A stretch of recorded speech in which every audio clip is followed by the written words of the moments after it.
It's been years since I really gave the Pokemon series any thought, despite Nintendo having released so many new main series titles and spin-off games over the past few years. But honestly, none of them really appealed to me at all. My time playing Pokemon was mainly in the DS era, and I never felt like the newer installments could match the quality or fun factor of those older games, until I ended up buying Brilliant Diamond. After watching some gameplay and taking a closer look at the game beyond the trailers, I realized it actually looked like a lot of fun, and is currently one of my favorite Switch games. There were a lot of aspects of the originals that they kept intact, such as the chibi character models, the region's original Pokemon, and even the special events. I remember getting really excited back in the day when Nintendo would release downloadable items over Wi-Fi to access locations the player normally couldn't reach, to obtain the region's legendary Pokemon like Darkrai and Shaman. They've actually begun doing this again with all the same legendaries from the originals, but it got me thinking about those older events and the rarity surrounding some of the Pokemon that, despite still existing, might not be available anymore at some point in the future. It's a really interesting concept to consider and shares a lot of similarities to Lost Media, but in a different way. So let's take a look at several Pokemon that are either extinct or could be extinct and impossible to obtain in the future. The first Pokemon that comes to mind when I personally think of extinct or impossible to get Pokemon dates back to my childhood years playing Platinum and following along with all the events Nintendo would release over Wi-Fi. Now, technically speaking, every timed event Pokemon that you didn't pick up back in the day can be considered endangered since there's only a specific amount of them in existence, and they're obviously not releasing new events for the older games anymore. But for the sake of this topic, the ones I'm referring to go beyond the standard events that were held in this way. Or rather, the ones that were never held, because there's one Pokemon that no one on this planet has ever obtained legitimately, and will always be impossible to get in that way. Shaman and Darkrai had downloadable items that could be used in Diamond, Pearl, and Platinum to activate an encounter with them, Oak's Letter and the Member Pass respectively. And Arceus was another legendary Pokemon that was planned to be released in this way, which seemed like it was only a matter of time back then to wait for an announcement by Nintendo that such an event would be held. However, while Shaman and Darkrai were indeed Wi-Fi events, the distribution of Arceus was done in a different manner, with the player having to visit retail locations and download the Pokemon through the mystery gift directly into the game. If you've seen those not-for-resale distribution carts, then you're probably familiar with this method, and until Wi-Fi events became more accessible going into the 3DS era, visiting a retail store was fairly common. In November 2009, Nintendo released Arceus in Toys R Us stores across the US, which was the only way to obtain the Pokemon, with it even having a special trainer ID and original trainer listed as TRU, in reference to the store. This Pokemon had no event item to obtain it, and instead, Nintendo simply gave you the Pokemon. However, I never considered this the real Arceus, and that one is still stuck in the original game, never to be accessed. Originally, Arceus was supposed to have its own activation item called the Azure Flute, similar to the items for Shaman and Darkrai. Once the item was obtained, the player could return to Spear Pillar after beating the Elite Four and access the Hall of Origin, which is a separate area above Spear Pillar where the legendary Pokemon Arceus resides. The flute would play and summon Arceus, but could even be reused if the player had accidentally KO'd the Pokemon, though once Arceus was caught, the item would have no further use. I remember reading about this event back in the day, when I wondered why the Arceus I got from Toys R Us wasn't in any way related to this event, and that's when I found out it was because the event was cancelled, and despite being planned, never actually used by Nintendo. The reason for this was stated by Junichi Masuda in an interview with Nintendo World Report, where he mentions, "When we were first developing the games, we thought about including it. I thought it would be fun. But once the game was complete and released, I changed my mind down the road, and didn't think it would be. I thought it would be confusing for people and kind of hard to understand how it worked. So I eventually made the decision not to distribute it." I always wondered what made the Azure Flute any more confusing for players to figure out compared to Oak's Letter or the Member Pass, and was never satisfied with this as an answer for why the event was never used. Unsurprisingly, you can access this area of the game with action replay codes and other cheats, but we're only discussing legitimacy here. There is no way to obtain the Hall of Origin Arceus through normal means, and there never will be, making this Pokemon unobtainable. Believe it or not, Nintendo actually did revive this event for Brilliant Diamond and Shining Pearl, with the item being usable if you have a completed Legends Arceus file on your Switch. But the original, and what I consider to be the real Arceus, can't be caught. Moving on to something that doesn't exist only in the digital world, is yet another childhood experience that I was never able to experience, and it's something I'll probably never experience, given the way I would have to go about obtaining the required items, and the scarcity of this Pokemon within the games themselves. Pokemon spin-off games weren't the most interesting thing to be playing back in the late 2000s, especially with all the main titles we were getting at the time. And as someone who was trying to collect all the Pokemon back then, I didn't even give it a second thought. I had my Cerebi guide up, followed the announcement of Nintendo events, and even bought the companion games just to get one or two Pokemon that I needed. But there was always one Pokemon that I was never able to obtain, and even to this day, I still don't have it in those old DS games, because it was available in a really weird way. This Pokemon is Manathy, who has been released through a handful of events in the past, but nowhere near as often as other event Pokemon. I grew up with Platinum, and Manathy was never released as an event for that game. This research led me to those spin-off games that no one was talking about, Pokemon Ranger. They released a few different entries in this series, but it was specifically the first game which was the most interesting to me because it was in this game that I could obtain a Manathy. What's more is this egg can be transferred to Diamond, Pearl, and Platinum, and was the only way to catch Manathy in those games, once the original event ended. But after I spent more time researching it, I found out it wasn't as simple as beating the game. This special Manathy egg was given to the player after beating the game, however, there is only one egg available per game cart. This means if I transferred one egg from my cart, then gave the cart to my friend, he wouldn't be able to get another egg, even if he beat the game on a new file or reset the cart. I was so confused as to why Nintendo set up the distribution like this. It could have been to prevent egg farming, but I don't know who would spend the time beating the game several times to get the same Pokemon several times. I was still determined to give this a try, and bought a couple used carts to see if the egg had been redeemed already, but quickly discovered there's no way to tell if it had been received or not without beating the game. There was no way I was going to blindly play through several copies of the game in hopes of finding a cart that no one took the egg from. So the only way to be sure an egg hasn't been taken from a copy is to buy a sealed copy of the game. Back in 2010, the game was going for around $70 sealed, which was more than I could afford at the time, and now with the price of sealed games, there's no way I can get one. And while sealed copies are still in existence, most people collect sealed games nowadays rather than buy them to play, and I certainly wouldn't pay a lot of money to get one. Unless you have one already that you got from the game back in the day, most people probably won't be obtaining this Pokemon anymore.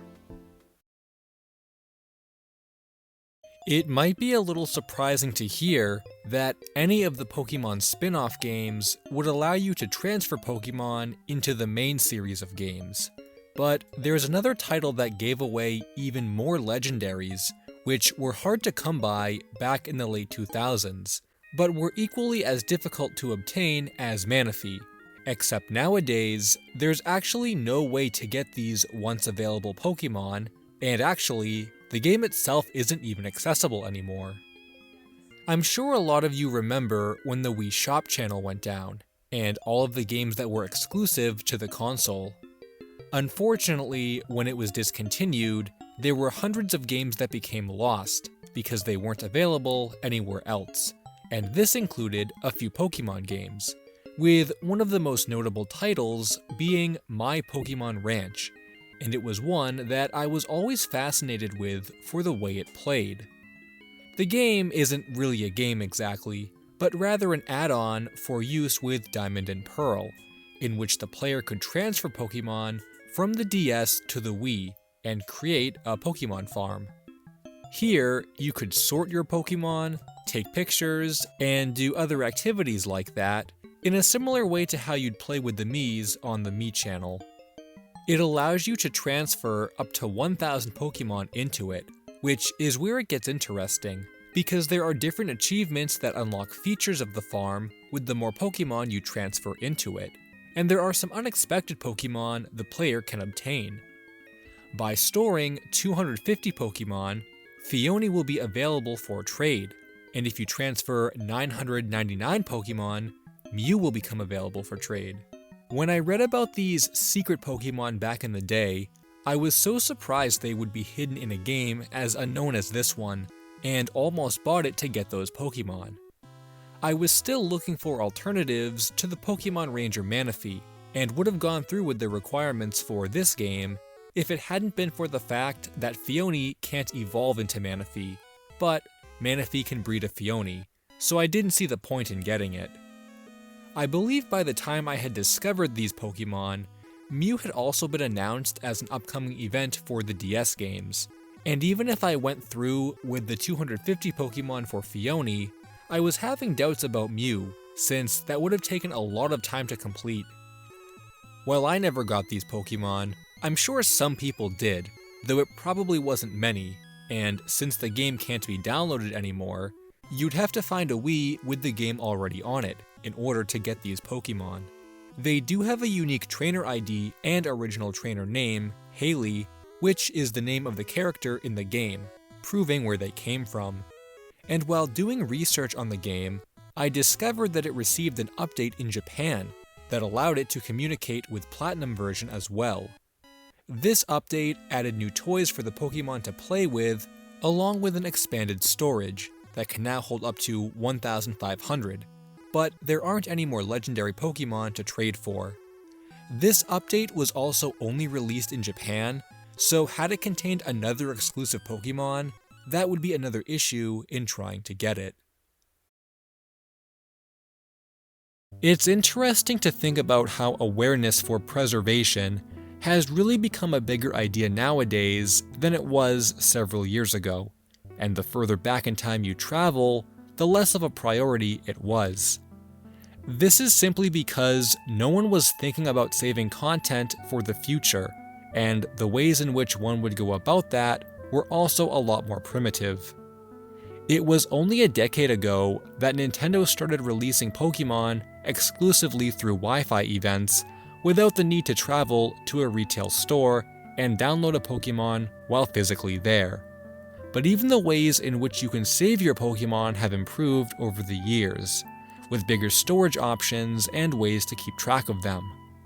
I remember when I was trying to catch all the Pokemon before I had Mew, I looked into ways to achieve the Mew glitch in Yellow, then transfer it to the GBA games and into the DS ones.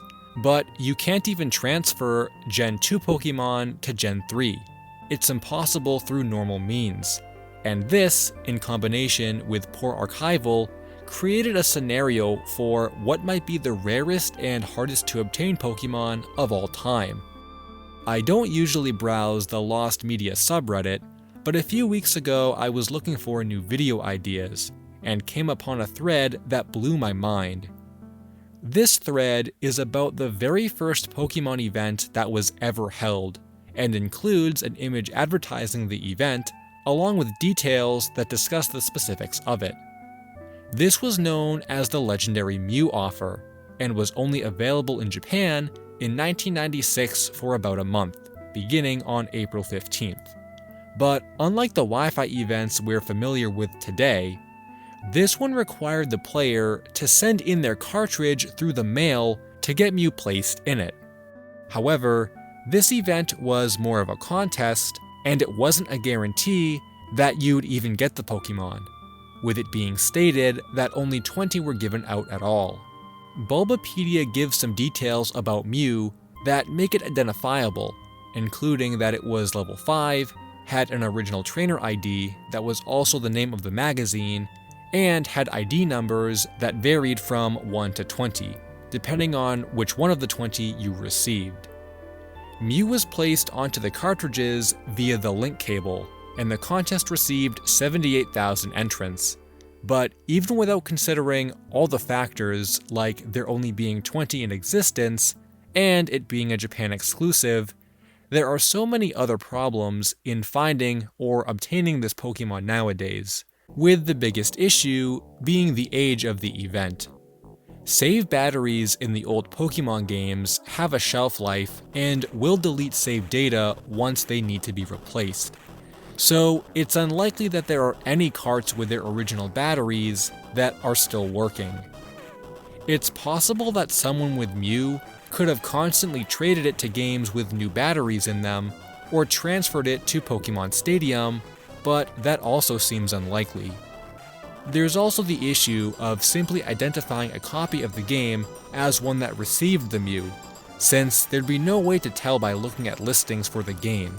And I'm sure no one would be selling the game and specifically state there's a Mew from the contest on it. This also raises another issue about the legitimacy of the Pokemon, since hacking the game and creating fakes is so easy to do now. You'd have to put a lot of faith into the circumstances surrounding it if one was to resurface. But I really think in general, the fact that only 20 were in existence is a pretty good indicator that you'll never find this Pokemon again. There apparently was a list of winners that were announced in the magazine after the contest had ended, so technically, it would be possible to try and find these people and ask if they still have their game card or Mew, but even that is quite a stretch. Maybe with some more discussion about this event and interest in finding it, the word can spread in gaming circles and reach an owner of one of the carts. I actually think it would be really cool to unearth this Pokemon in the modern day, especially given its historical significance as the first event Pokemon. But it goes back to that idea of people not thinking about preserving something like a sprite in a video game back in the mid-90s. I wasn't even that obsessive about my Pokemon collection until I bought more of the games, and really tried to catch them all. But I do still have all my old Pokemon saved from the DS games. It includes many of the limited event ones that were released over a smaller period of time. And even if Pokemon like Arceus get wider releases now, having those special trainer IDs will always be cool to me. I even remember there was a time when Nintendo released scratch cards with codes at retail stores with a different mythical Pokemon every month. I wonder how many people redeemed those before they expired, since that was a pretty unique distribution method at the time. Even though these Pokemon are very rare, and in some cases might not even exist anymore, it's still fun to consider that they were made at all, and it's a cool hands-on piece of lost media that's pretty different from the usual kinds of content that people look for. And is also really nostalgic for me to go back through my favorite games and think about all the unique Pokemon I never got. It adds another layer to Pokemon collecting that I never thought about, where it's not just about the Pokemon species itself, but those special indicators that show how much effort it might have taken to obtain it from another game all by yourself. I guess Nintendo is still kind of doing this by rewarding the player for having save files of the different games on their Switch. But maybe in the future, they'll take a more old school approach and create specific games or difficult requirements that really put some elusiveness on current Pokemon that will be remembered once they're no longer able to be accessed. Hey guys, I hope you enjoyed the video. Be sure to check out some of my other game-related Lost Media videos. Thanks for watching, and until next time, Finn.